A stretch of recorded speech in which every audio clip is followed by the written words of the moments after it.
उठ गए कि नहीं उठ गए? और उनकी नाभि से निकला कमल, तो कमल पे, वो भी कमल पे ब्रह्मा जी वैसे बैठे हुए, कितना वजन हो गया कमल पे? तो ऐसी कौन सी नाल है भाई? कमल की नाल तो कोमल होती है, वो तो लहर के टूट जाएगी, लेकिन ब्रह्मा जी बैठे हुए हैं कमल पे। तो फिर इसमें तर्क ये दिया जाए कि नहीं, भगवान विष्णु की जो नाभि से कमल निकला था वो पानी की सतह पर था, जिस पे ब्रह्मा जी बैठे हुए हैं, तो पानी के आधार से वो कमल टिक गया। तो क्या भगवान विष्णु फिर पानी के अंदर होंगे? शेष सैया पर विराजमान होकर के भगवान विष्णु पानी के अंदर होंगे? लेकिन पानी के अंदर हो नहीं सकते, क्योंकि ये प्रकृति के नियमों का उल्लंघन हो जाएगा। भगवान ने जब जब अवतार धारण किया है, तो आप देख लेना, जो जैसी देश काल परिस्थिति और उसके अनुसार ही जन्म लिया है, प्रकृति के अनुसार। भगवान ने जल में अवतार लिया है तो कच्छप का लिया है, पुरुष का अवतार नहीं लिया है, क्योंकि जल में अवतार है। भगवान ने मत्स्य अवतार लिया है तो जल में लिया है, पुरुष का नहीं लिया है, क्योंकि प्रकृति का उल्लंघन हो जाएगा। तो विरोधाभास हो गया कि नहीं हो गया? अब बताइए इसका क्या समाधान है कोई समाधान? कोई समाधान नहीं। लेकिन हाँ, इसका आध्यात्म समाधान है, और ये श्रीमद् भागवत जी आध्यात्म है। हम इसे लौकिक व्यवहार में उतारेंगे तो खरी नहीं उतरेगी, लेकिन जैसे आध्यात्म में जाएंगे तो इसका सटीक जवाब मिलता है। लेकिन वो गुरु सानिध्य में रह के मिलेगा, क्रियाएं करनी पड़ेंगी जब मिलेगा। लेकिन हम आपको बताएं देते हैं, क्योंकि नाभि, भगवान विष्णु का वास कहां पे है? नाभि पे। प्रत्येक शरीर के ऊपर ले जाते हैं, तो ये नाभि है, यहाँ भगवान विष्णु शयन कर रहे हैं, और यहां से कमलनाल चल रही है। कमलनाल क्या है? कमलनाल क्या है? वो श्वास, जो हम श्वास लेते हैं, जब श्वास लेते हैं तो हम यहाँ तक लेकर के और छोड़ देते हैं, यहीं से लेते हैं। लेकिन इसी श्वास को जब ऊर्ध्व गति कर दी जाती है यौगिक क्रिया के माध्यम से, तो ये सहस्त्राधार कमल है। ये कमल जो उल्टा लटका हुआ है, जब वायु की उस श्वास की चोट पड़ती है यौगिक क्रिया में, तो यही सहस्त्राधार कमल सीधा हो जाता है, और इस पे ब्रह्मा प्रकट होते हैं। ब्रह्मा स्त्रीलिंग शब्द है, आपने हमेशा देखा होगा, कभी भी देखना स्त्रीलिंग शब्द पहले आता है, राधा कृष्ण, सीता राम। ऐसे ही ब्रह्मा विष्णु महेश, पहले ब्रह्मा जी आते हैं। क्यों? क्योंकि ब्रह्मा स्त्रीलिंग है। ब्रह्मा आका डंडा है ना, अगर ब्रह्म होगा तो पुल्लिंग हो जाएगा, और जब अकारांत उसमें आ गया तो वह स्त्रीलिंग हो गया व्याकरण के अनुसार। तो ब्रह्मा कौन है? ब्रह्मा कोई और नहीं, वही हमारी आत्मा है, जो कि सहस्त्राधार कमल पे विराजमान है। जब इस श्वास की चोट पड़ती है तो एकदम से वो सहस्त्राधार कमल है, वो सीधा होता है, उस पे ब्रह्मा यानी आत्मा प्रकट होती है। जब वो चारों तरफ देखती है कि मैं कहां से आया, मैं कहां हूं, कौन हूं, तो उस समय एक दो शब्द आते हैं, त और प। तप, ये तप क्या है? तो संस्कृत यानी जो 12 खड़ी जो हमारे स्वर और व्यंजन हैं, उनमें जो बोलेगा त और प जो शब्द है, ये अपने आप में शक्ति स्वरूप है। तप बेनो तपबल सम्मुख करें संहारा, यानी तपस्या से ही सब कुछ है। तपस्या का अर्थ हुआ कर्म, तो कर्म ही मुख्य है। तो यानी इसलिए कह दिया कि कर्म प्रधान विश्व रचिरागा, कर्म प्रधान विश्व रचिरागा। जो जस करे सो तस फल चाखा, जो जस करे सो तस फल चाखा। होगा वही जो राम रचिरागा, होगा वही जो राम रचना का। को कर तरक बड़ा वैसा का, वो कर तरक बड़ा वैसा का। यानी के कर्म प्रधान विश्व रचिरा का ये कहां तक है? जब तक हमारा सहस्त्राधार कमल जो उल्टा लटका हुआ है सीधा नहीं हो जाए, और उसमें आत्मा प्रकट नहीं हो जाए। अगर आत्मा प्रकट हो गई, आत्म साक्षात्कार हो गया और परमात्मा का दर्शन हो गया, तो फिर तो वहां से ऊपर वही होगा कि होगा वही जो राम रचि राखा। कर्म प्रदान कब तक है? जब तक हम इस भौतिक जीवन में और जी रहे हैं, उस परमात्मा से डोरी हमारी अभी जुड़ी नहीं है, परमात्मा का साक्षात्कार हुआ नहीं है। जब हम परमात्मा का साक्षात्कार कर लेंगे और उसमें एकाकार हो जाएंगे, तो फिर होगा वही जो राम रचि राखा। यानी आध्यात्म और भौतिक, हमारे प्राणों में आध्यात्म और भौतिक दोनों ही मिलती हैं। हमारी ये उंगली यहाँ से मुड़ती है, इसका भौतिक जीवन में कोई अर्थ हो ना हो, लेकिन आध्यात्म जीवन में इसका अर्थ बहुत है। ये जो उंगलियां हमारी मुड़ती हैं, ये उंगलियों का बहुत महत्व है आध्यात्म क्षेत्र में। इनसे मुद्राएं लगाई जाती हैं, इनसे हमारे शरीर में जो बटन है, जैसे पंखे का बटन है, दबा दिया पंखा चलने लगा, लाइट का बटन है, दबा दिया पंखा लाइट जलने लगी, ऐसे ही अपने शरीर में ये बटन है सब। दूसरा, बायोलॉजी में कर्णपल्लव की पेशियां, बायोलॉजी में 5 अवशेषी अंग हैं। कौन कौन से? बर्मीफॉर्म अपेंडिक्स, जो कहते हैं नस बढ़ गई तो आपको ऑपरेशन करवा देते हैं, वो बर्मीफॉर्म अपेंडिक्स। दूसरा, कर्णपल्लव की पेशियां। तीसरा, निमेषक पटल। चौथा, पुच्छ कशेरुका। और पांचवा जो है वह ये बर्निया जो है, यानी ये बायोलॉजी ने अवशेषी अंग बोल दिए इनको, लेकिन आध्यात्म में इनका बहुत बड़ा रोल है। जब हम भजन करने जाएंगे, भजन करेंगे वास्तविक, तो ये उंगलियों का होना जरूरी है। ये उंगलियां जब होंगी, इनसे पॉइंट दबाएंगे। दूसरा, माला भी जपेंगे तो इसी से जपेंगे, ठीक है ना। तीसरा, ध्यान करेंगे तो नासिका के अग्रभाग पे ध्यान लगाएंगे, तो ये निमेषक पटलों का ध्यान लगाने में सूक्ष्म रूप से बहुत सहयोग होता है। अगर ये निमेषक पटल नहीं होंगे तो हमारा एकाग्र ध्यान नहीं हो सकता, ये जरूरी है। एक जगह एक विद्वान तो ये कह रहे थे कि महाराज यूं कहते कर्णपल्लव की पेशियां वैसे ही है वैसे ही हैं। अब उनको ये पूछो, भले आदमी, अगर कर्णपल्लव की पेशियां नहीं होती तो तू चश्मा कहां से लगाता? चश्मा तो यहीं पे टिकेगा आंखों पे। जब आंखों की रोशनी कमजोर हो जाएगी तो चश्मा कहां टिकेगा? इन कानों पे टिकेगा। फिर अवशेषी अंग कैसे हो गई है?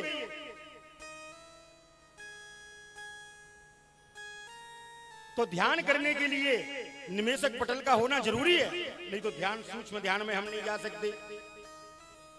आज्ञा चक्र पे ध्यान ले जाने के लिए, उस आत्मदर्शन के लिए हमारे निमेषक पटल बहुत सहायक होते हैं। दूसरा, ज्ञान मुद्रा है, यानी जितनी मुद्रा हैं वो सब ये उंगलियों के जरिए होती हैं। बोलिए वृंदावन बिहारी लाल की जय। राधे तेरे चरणों में हम शीश झुकाते हैं। राधे तेरे चरणों में हम शीश झुकाते हैं। राधे तेरे चरणों में हम शीश झुकाते हैं। राधे तेरे चरणों में हम शीश झुकाते हैं। तेरी कृपा की बारिश को, तेरी कृपा की बारिश को शीश झुकाते हैं। राधे तेरे चरणों में हम शीश झुकाते हैं। राधे मेरी स्वामिनी, मेरा राधे को दास, जन्म जन्म मोए दीजियो श्री वृंदावन को वास। श्री वृंदावन को वास।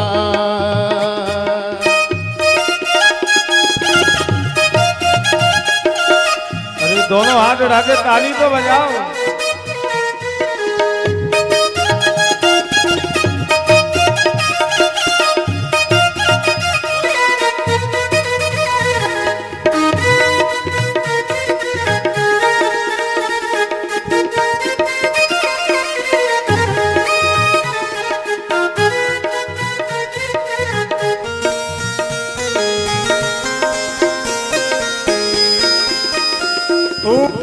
की दाता तू सब की दाता है, तू सबको देती है। ओ तो सबकी दाता है, तो सबको देती है। तेरी शरण जो आता है, उस शरण में लेती है। ओ जो शरण में आता है, उस शरण में लेती है। राधे रमाकांत के राधे रमाकांत के वे कब तुझसे ही नाते हैं। ओ राधे तेरे चरणों में है, हम शीश झुकाते हैं। लबों पे हर घड़ी, लबों पे हर घड़ी राधे तुम्हारा नाम आ जाए। तुम्हारा नाम राधे उस घड़ी पे काम आ जाए। लबों पे हर घड़ी राधे तुम्हारा नाम आ जाए, आ जाए। तुम्हारा नाम राधे उस घड़ी पे काम आ जाए। झुकाओ सर तेरे चरणों में मेरी राधे, उसी वक्त मेरी मौत का पैगाम आ जाए, आ जाए। ओ राधे तेरे चरणों में हम शीश झुकाते हैं। ओ राधे तेरे चरणों में हम शीश झुकाते हैं। तेरे चरणों में हम शीश झुकाते हैं।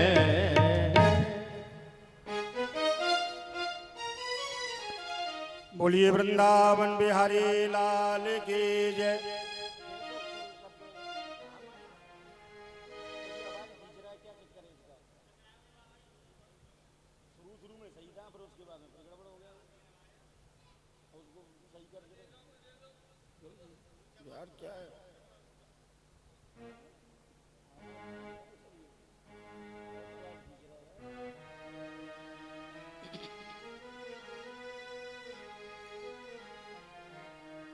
सुखदेव जी महाराज कहते हैं, राजन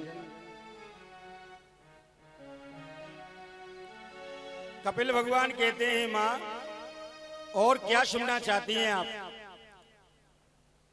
तो हाथ जोड़ के माँ कहती है, हे देव अब तुम मुझे माँ कहना बंद कर दो, क्योंकि मैं समझ गई आप साक्षात प्रभु हैं। क्योंकि माँ कहने से मेरे अंदर तुम्हारे अंदर श्रद्धा भाव उत्पन्न नहीं होगा आपके प्रति, इसलिए सही है। इसलिए मैं आपसे प्रार्थना करती हूं, बस अब ऐसे ही रहने देना, इसको छेड़ना मत। मैं आपसे प्रार्थना करती हूं कि आप ये बताइए, ये जीव गर्भ में कैसे आता है, इसकी क्या क्रिया है, किस प्रकार से इसके क्या कर्म है? तो कपिल भगवान कहते हैं कि मां नहीं चल, हे देवी कहने लगे कि कर्मणा देवनेत्रेण जंतुर्देहोपपद्ये स्त्रिया प्रविष्ट उदरम पुंसोरेत कलाश्रय। कहने लगे, हे देवी ये जीव अपने कर्मों के माध्यम से उधर में आता है। आपने ये कभी सुना है कि भारत का व्यक्ति हो अमेरिका में जन्म ले लिया उसने? कभी सुना है क्या? नहीं सुना होगा। हाँ, ये जरूर सुन लिया होगा कि फलाना व्यक्ति फलाने गांव का था, उसने फलानी जगह जन्म ले लिया और उसको पुराने जन्म की यादें हैं, ये तो जरूर सुना होगा। लेकिन ये कभी नहीं सुना होगा आपने कि उसने अफ्रीका में जन्म ले लिया या लंदन में जन्म ले लिया। नहीं सुना होगा। क्यों? क्योंकि उसके कर्म जो जुड़े हैं वो सब यहीं से जुड़े हुए हैं, इसलिए वो भी जन्म लेगा, वो यहीं लेगा, इस भारतवर्ष में ही लेगा।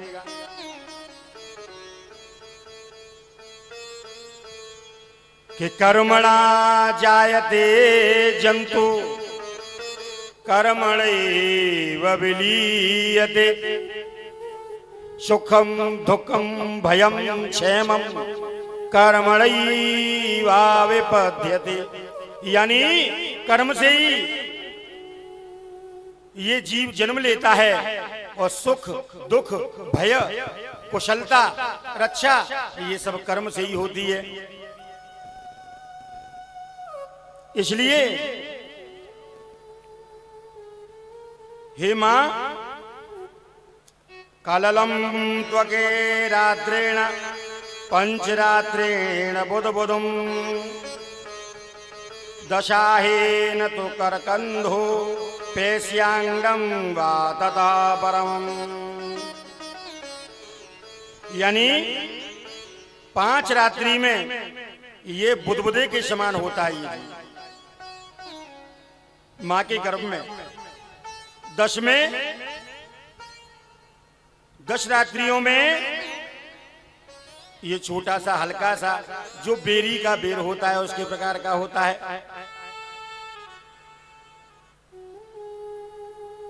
चतुर्भिदातम माशेन तो शिरोदाभ्याम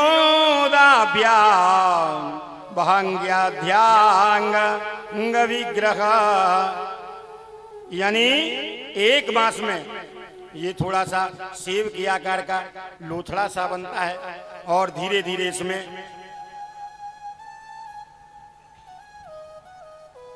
हल्की से अंगों का प्रादुर्भाव होने लगता है। नाखून के बराबर छोटे छोटे अंग।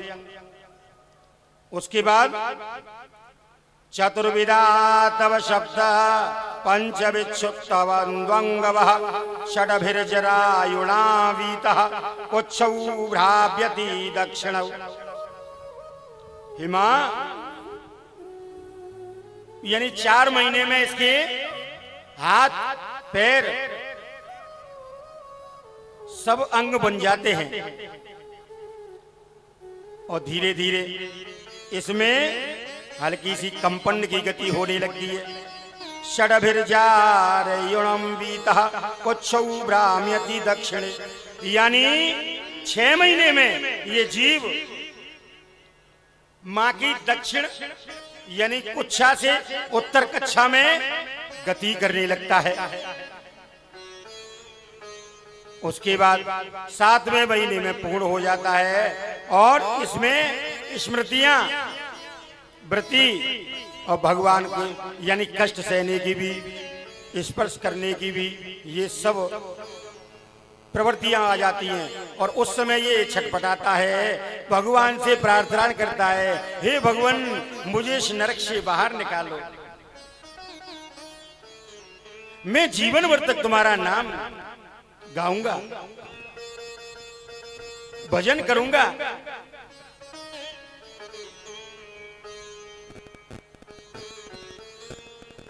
लेकिन बाहर आकर के भूल जाता है।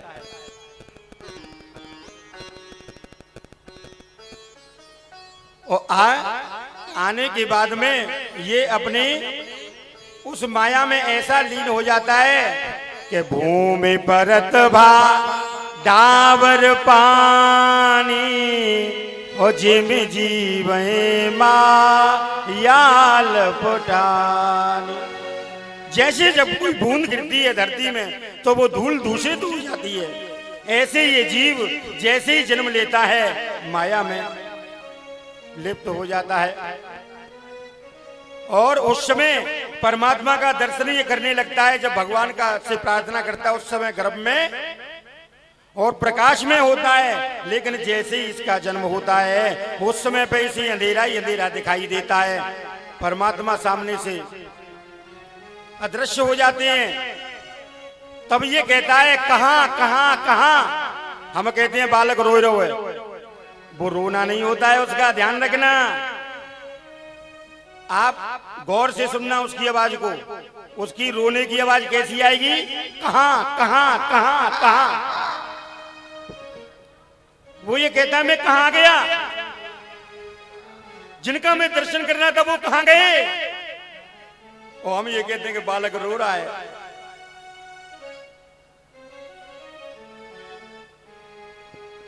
सुखदेव जी महाराज कहते हैं राजन,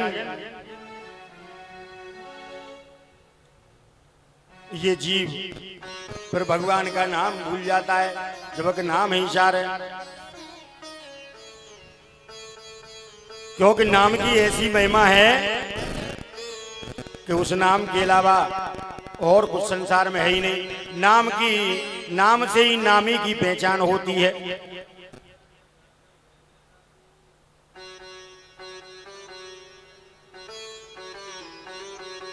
महिमा राम नाम की भारी जिसने सारी दुनिया तारी। महिमा राम नाम की भारी जिसने सारी दुनिया तारी। तेरा हो जाए कल्याण, लगा ले लगा ले लगा ले अपने प्रभु से ध्यान, लगा ले अपने प्रभु से ध्यान, लगा ले अपने प्रभु से ध्यान।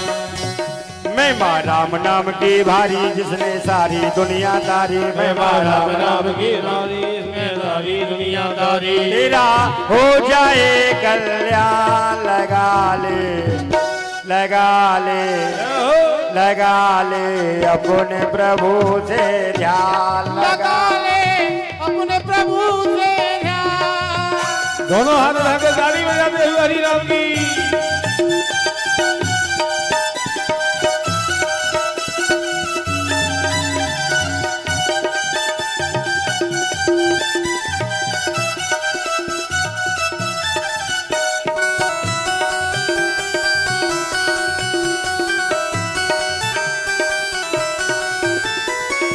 जब तू माँ के गर्भ में आया, उल्टा करके तुझे लटकाया। उल्टा करके तुझे लटकाया, उल्टा करके तुझे लटकाया। मुझे निकालो अब तू भगवन, हर से तूने ध्यान लगाया। हर से तूने ध्यान लगाया, हर से तूने ध्यान लगाया। मिटा दो मेरा भी कष्ट भगवान, लगा ले लगा ले लगा ले अपने प्रभु से ध्यान, लगा ले अपने प्रभु से ध्यान, लगा ले अपने प्रभु से ध्यान। कबीरा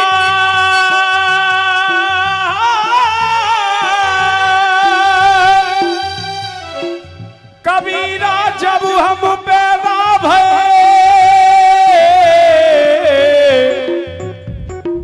जग हंसे हम रोए। ऐसी करनी कर चलो, हम हंसे जग रोई।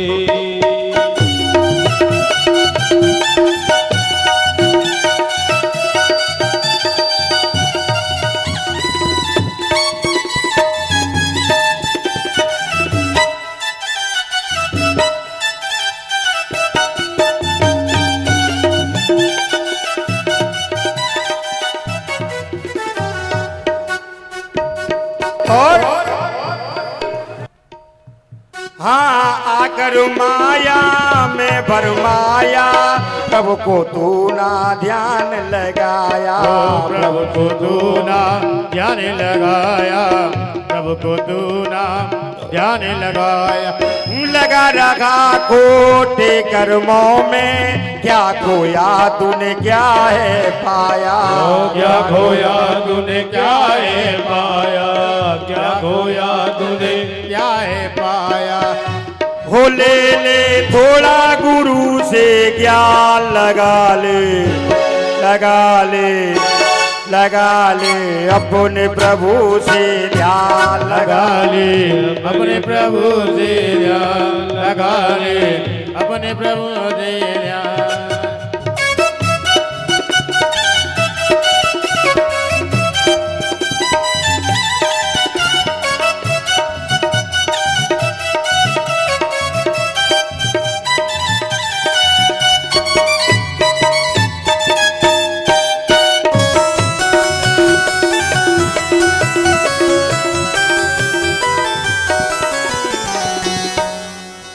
हाँ रमाकांत तो प्रभु का भजन कर, तन मन धन सब प्रभु अर्पण कर।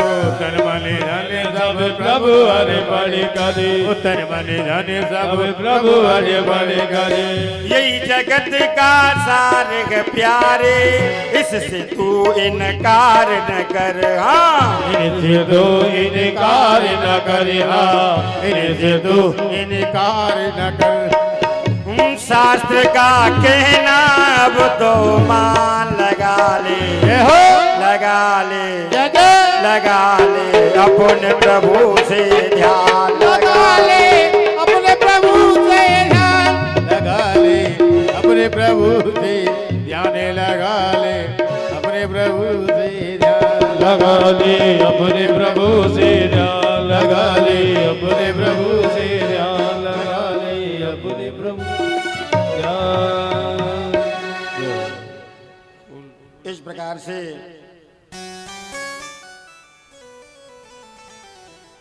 माता देवहूति को ज्ञान दिया भगवान कपिल ने।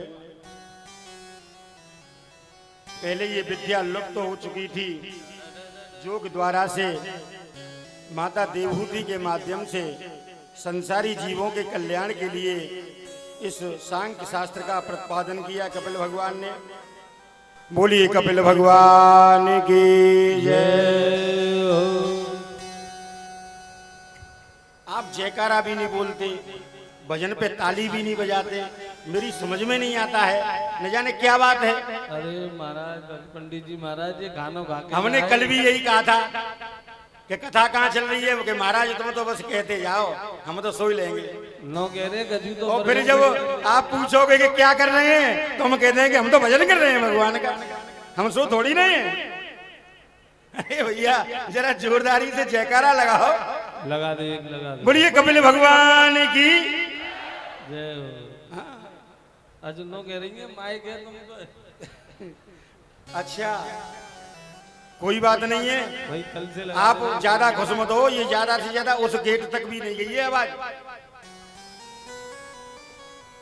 बोलिए वृंदावन बिहारी लाल की जय।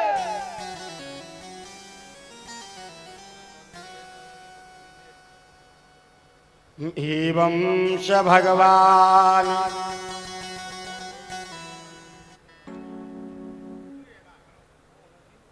पौरंजनाबादांत्रेणी प्रकरतिं वयः कस्मादधार गौरूपं धारित्रीणि बहुरूपिणी। सुखदेव जी महाराज कहते हैं राजन, पहले खेती नहीं हुआ करती थी, पृथु भगवान का अवतार हुआ, जिन्होंने पृथ्वी का दोहन करके और खेती करना प्रारंभ किया।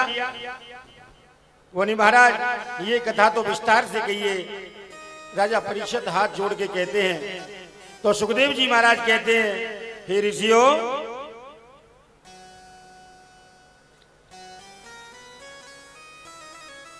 प्राचीन बरहसि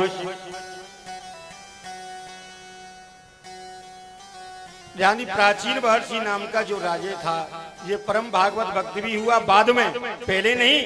पहले इन्होंने क्या किया कि यज्ञ, प्रजा की भलाई के लिए यज्ञ किया, और यज्ञ करने के बाद में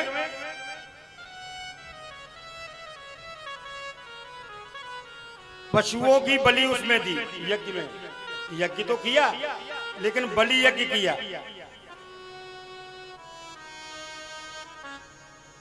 राजा प्राचीन महर्षि का अंतिम समय आया तो क्या हुआ कि उसे जिन पशुओं की बलि दी थी वह आसमान में मुंह फाड़ फाड़ करके दौड़ रहे हैं, खाने के लिए दौड़ते हैं। ये राजा घबरा गया, ये क्या हो गया? मैंने तो आजीवन प्रजा की सेवा की, लेकिन मेरे साथ ऐसा क्यों हुआ? घबरा रहा है राजा। उसी समय नारद जी महाराज आ गए। नारद जी महाराज ने कहा, राजन क्या बात है, क्यों तुम्हारा शरीर कांप रहा है, क्यों घबरा रहे हो, क्यों तुम्हारा अंदर पसीने आ रहे हैं, ऐसा क्या अपराध कर दिया तुमने? तो कि महाराज मैंने तो कोई अपराध नहीं किया, मैंने तो आजीवन प्रजा की सेवा की है और प्रजा की भलाई के लिए यज्ञ किया है।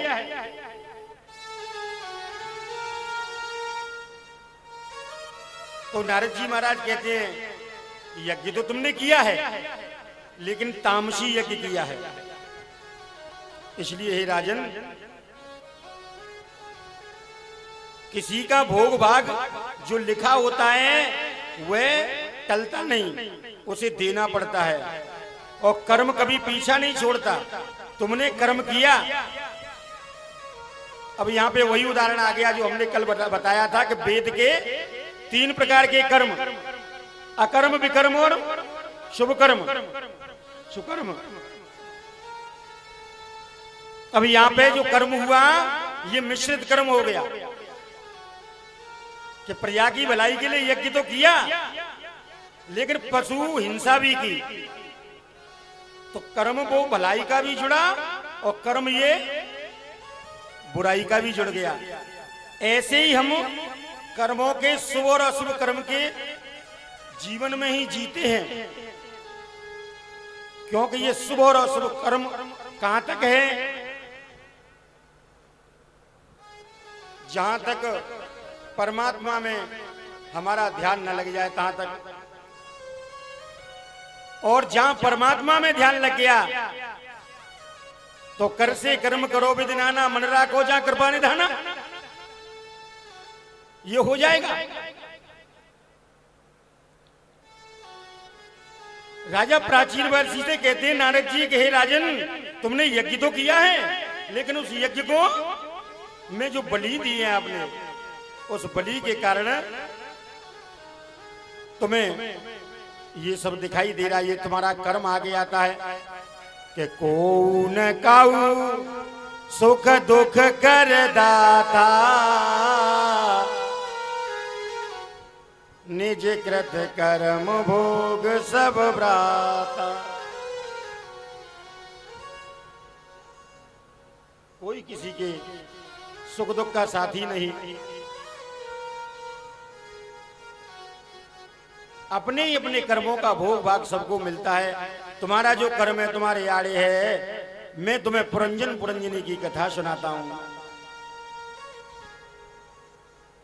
किते से पुरंजनो नाम जीवः ते अविज्ञात ते कृतः, यानी पुरंजन नाम का जीव अविज्ञात अपने मंत्री मित्र के साथ में दक्षिण दिशा के लिए गया।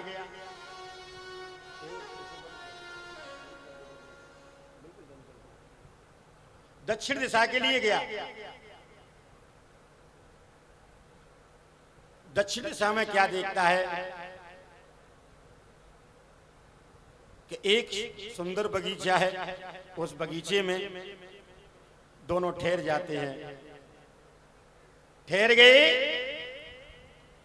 तब तक क्या देखता है पुरंजन कि हजारों दास दासियों के साथ में उस नगर की राजा की राजकुमारी चली आ रही है, बड़ी सुंदर है, इतनी सुंदर है कि जिसको देख करके पुरंजन मोहित होने लगा। अभिज्ञात समझाने लगा, मित्र ये ठीक नहीं, आसक्ति ठीक नहीं, क्योंकि आसक्ति नाश की जड़ होती है, इसलिए आसक्त होना नहीं चाहिए। लेकिन नहीं माना और उस कन्या के सामने प्रस्ताव रख दिया विवाह का। वो कन्या भी तैयार हो गई, दोनों का विवाह हो गया, गंधर्व विवाह हुआ। और जब विवाह हो गया उसके बाद में रहने लगा। यानी कि 9 दरवाजों का एक महल है, बड़ा सुंदर महल है, जिसमें 5 फनवाला उस महल की रक्षा करता है। ये उस कन्या के साथ रहने लगा और कहने लगा अभिज्ञात से कि भैया अब तो हम यहीं पे बस जाएंगे, आप लौट जाइए। अभिज्ञात ने समझाया लेकिन नहीं माना। कोई बात नहीं, समय निकलता गया और सुख के दिन कब चले जाते हैं पता नहीं चलती, लेकिन दुख का समय कांटे से नहीं कटता।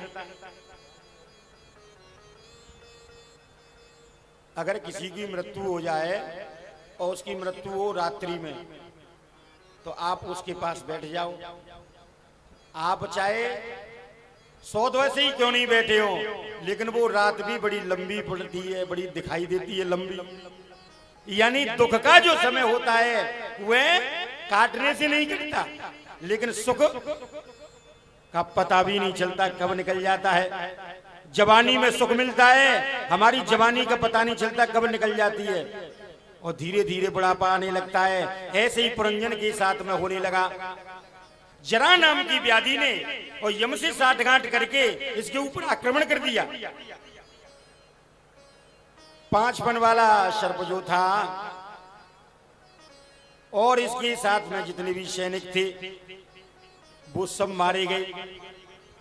वो सर्प भी चला गया और इसकी गोविंदाए नमो नमा हो गई, पत्नी भी मर गई।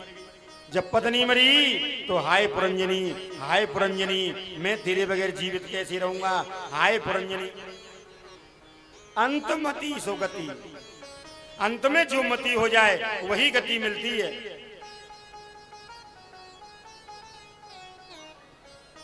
और स्त्री में आसक्ति होने के कारण दूसरा जन्म इन्हें स्त्री का मिला।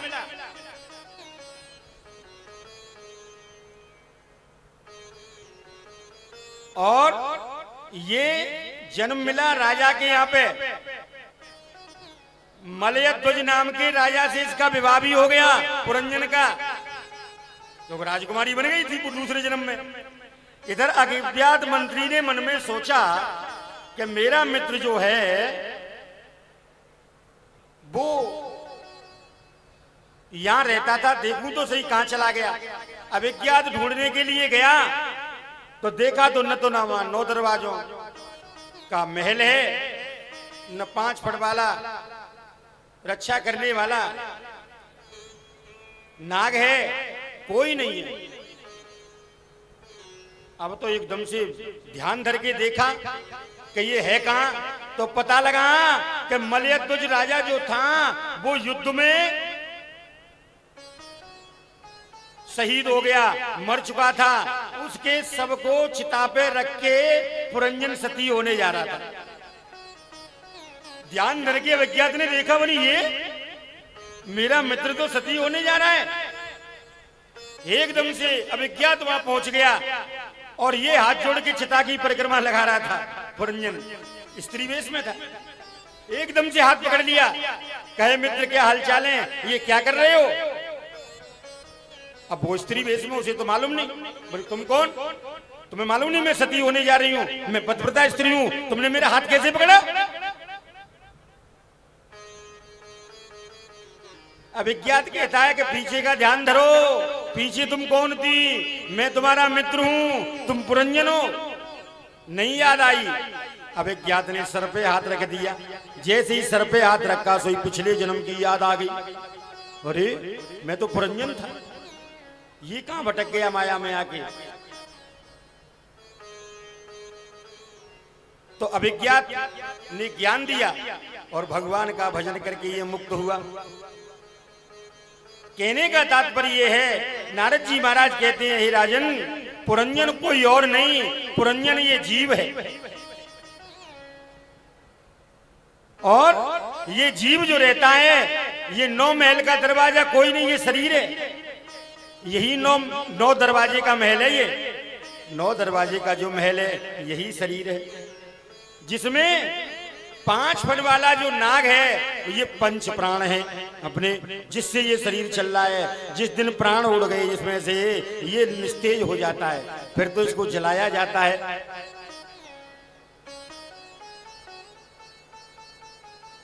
और हजारों जो दास दासियां हैं वो इस जीव की कामनाएं और चेष्टाएं हैं। और वो कन्या कोई और नहीं, स्त्री रूप में वही माया है, जिस माया के वशीभूत ये जीव। सो माया बस फिरे ओ भोलाई, ओ सो माया बस फिरे ओ भोलाई। बंदो की रमर कटकी नाई, ओ बंदो की डेमर कटकी नाई। यानी माया के वशीभूत होकर के ये मदारी के बंदर की तरह नाचता रहता है। सुखदेव जी महाराज कहते हैं, जब इस प्रकार से ज्ञान दिया, राजा प्राचीन महर्षि को चेत हुआ और वह जंगल में जाके तपस्या करने लगा और भगवान के चरणों में लीन हो गया। बोलिए वृंदावन बिहारी लाल की जय। के योगादेश मुपासाध्य धारयन्तो मुनिव्रतः समाहित धियः सर्वं एतभ्यासताद्रतः। हे राजन, राजा प्राचीन महर्षि के 10 पुत्र हुए जो प्रचेताओं के नाम से जाने गए। ये प्रचेता ने वृक्षों की कन्या से विवाह किया और इन्होंने सृष्टि की रचना की। और इसी वंश में आगे चल के राजा अंग हुए। ये अंग राजा जो थे बड़े प्रतापी राजा थे। इनके